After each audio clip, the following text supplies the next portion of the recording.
UGC is not easy, and no, not everybody can do it. It had to be said. Because the entire narrative on social media of like, oh my gosh, UGC is so easy, I work 2 hours a day, make 10K a month, has got to stop. So welcome to my unpopular opinions about UGC series, where I share my unpopular opinions about UGC after doing it for 4 years, working with over 700 brands and making thousands of UGC videos. If you're one of those people that wants to get into UGC because you think it's so easy and you're going to just hit record and just record some content and then send that content to brands and you're going to roll in cash, you're in for a rude awakening. This is the first thing I tell my students. UGC is 20% filming and 80% admin work. Most people don't understand that when they're starting UGC, they're actually starting a brand new business, because as a UGC creator, you're going to become a freelancer. And after you become a freelancer, you're responsible for everything in your business. You have to find clients, you have to pitch those clients, you have to negotiate brand deals, you have to understand contracts, you have to keep track of your taxes, you have to become a script writer and script your videos,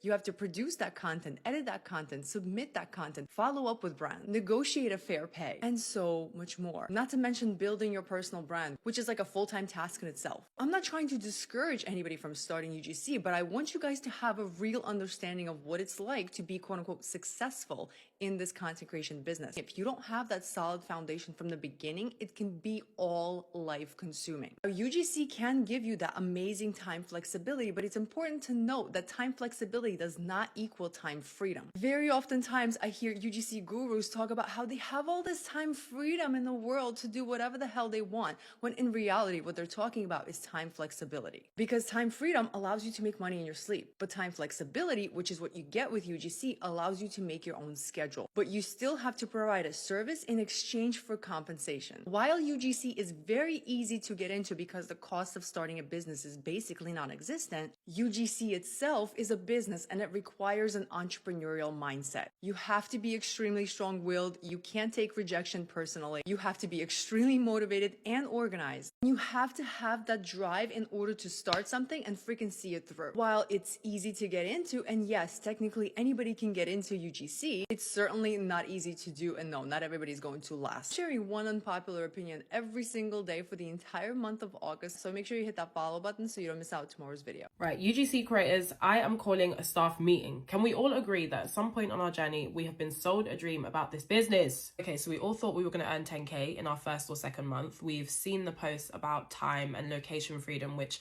I'm super grateful for because I've been doing this for a year now and it's amazing that I really can just like take my work anywhere.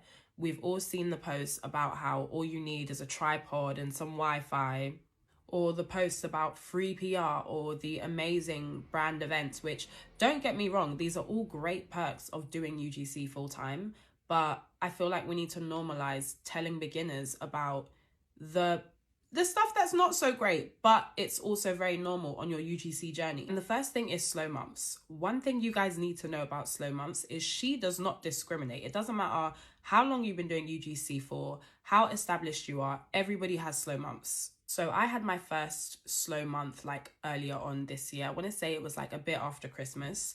And when I say I was in a state of panic, I was like, damn, like, do we need to go back to the corporate world? Like, do we maybe even need to start an OF? I'm half joking, half serious about that one. But it actually turned out to be an opportunity for me to just reflect, review what's working, what's not, change my strategy. And honestly, once I came out the other side of that slow month, the inbounds were inbounding like never before. So one thing you've got to remember is that they happen, but these slow months will always pass. Hoo chow, low offers. Low offers are always going to find their way to you. But at the end of the day, it's about knowing your worth. You either have the confidence to negotiate or you just walk away. Imposter syndrome. Now, this is another tough one. There's always going to be those brands where you sometimes think, what? Like, little old me? Really?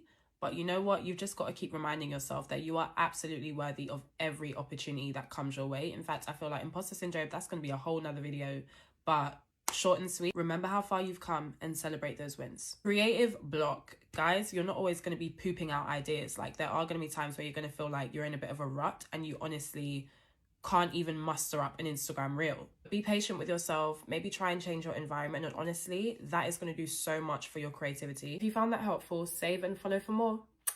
I wish I knew these things before I started UGC. UGC was honestly not what I thought it was going to be, so I'm going to be telling you guys things no one tells you about being a UGC creator. Number one is how much work it actually takes to be successful. I got the idea it was going to be so easy that you're going to be making 5 figures a month, and honestly that is not a reality at all. I have been fortunate enough to make quite a bit of money from UGC, but it's because I've put in so much hard work. I've been working literally like 10, 12-hour days every day. So yes, you can be successful with UGC, but you're gonna have to work so hard and probably more hours than your 9 to 5. The second biggest misconception about UGC is that it's all about aesthetic videos. When I started UGC, there was such a big thing of people posting their aesthetic product videos. I was like, oh my gosh, this looks so fun, I get to be really creative. Then I started UGC and realized that's literally not even UGC. I do love making UGC videos, but it just wasn't what I was expecting. The third thing I wish I knew was that you actually do need a big following. I was told, yeah, you're gonna get heaps of brand deals without even posting them on your own account, but the reality is the best way to get brand deals is by building your personal brand and posting a lot on your account. And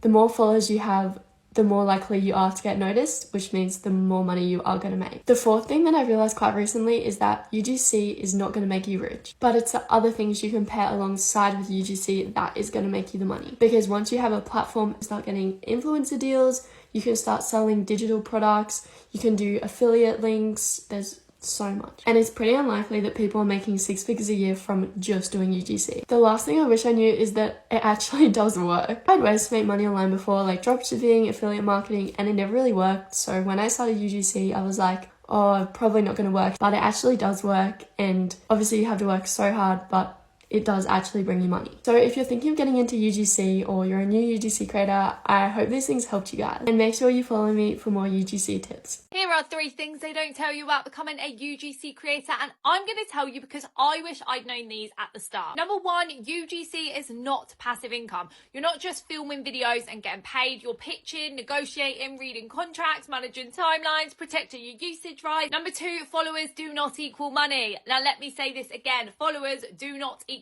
money. Some of the best UGC creators out there don't have huge audiences. Brands care about whether your content converts, not how many likes you have on your social media. Number 3, and this one really matters, low paid jobs are gonna keep you stuck. £100 deals, yes, they feel like progress, but they are gonna cap your income fast. Scaling doesn't come from doing more jobs. It comes from better pricing, clearer boundaries, and long-term brand relationships that create retainers. The good news is all of this is so learnable once you understand how to pitch properly, how to price confidently, how to protect your work.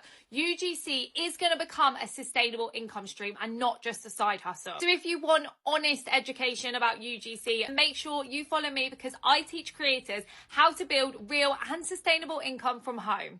Here's a UGC secret that not many people are talking about. So my full-time job is a paid media manager. So I see a ton of UGC content. And to be honest, as a digital marketing job, we're too busy. Even social media managers are too busy to be looking and finding UGC content creators. So what we do is we go to agencies, media agencies, creative agencies, any agency.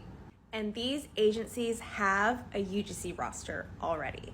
So what you want to do, especially as a new creator starting out, is hit up every agency you can think of and ask to be put on that roster. I'm telling you, your inbox will be flooded and it's little to no work on your end.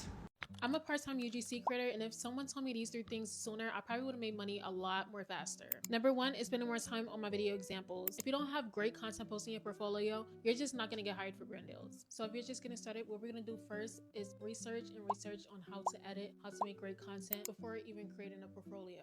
Number 2 is creating a content style. Have specific colorways, specific title fonts that you use in your videos. Having a recognizable content style makes brands see you as a creator, not just someone with a camera. It creates personality, Lastly is investing in your content from the start. You don't want to get your first paid collab and end up shooting it in bad lighting or bad audio quality. You'll save yourself a hard time and more editing because they will ask for revisions. These are 3 things I wish I knew from the start, and hopefully it helps someone out there. Until next time. 3 things nobody tells you about being a successful UGC creator. Number 1, you never take a day off. I'm packing for a trip right now, and along with the things I'm bringing for myself, I'm also bringing things that I have to film while I'm away. that means the tripod is coming too. 2, your brain never takes a day off. I'm not at the airport often, so I'm already thinking, okay, I need my husband to get some B-roll of me at the gate, on the plane, getting our luggage, all that stuff that I know that I'll be able to work into content in the future. 3, if I don't do it, nobody will. You're working for yourself, you're an independent contractor, a freelancer, so everything is done unless you outsource by you. There's no out-of-office email, there's no colleague covering for me. I'm working, my brain is working, and my computer stays packed. If you feel that your UGC process is messy, this video is for you. You would think that I had no problem at all, but I struggled a lot. If you can see in the background, it looks crazy, okay? It looks messy. There's stuff all around here, but you know what? You'd never know. This is one of the most annoying things that we as UGC creators have to go through. It's redoing the lines whenever you mess up on lines. I recently realized this. I would always look this way, like I feel like I'm looking at y'all, but when I look up at the camera, I feel that there's more connection. I want you guys to go ahead and save this for the days that you feel like you're struggling, where you feel like you're having to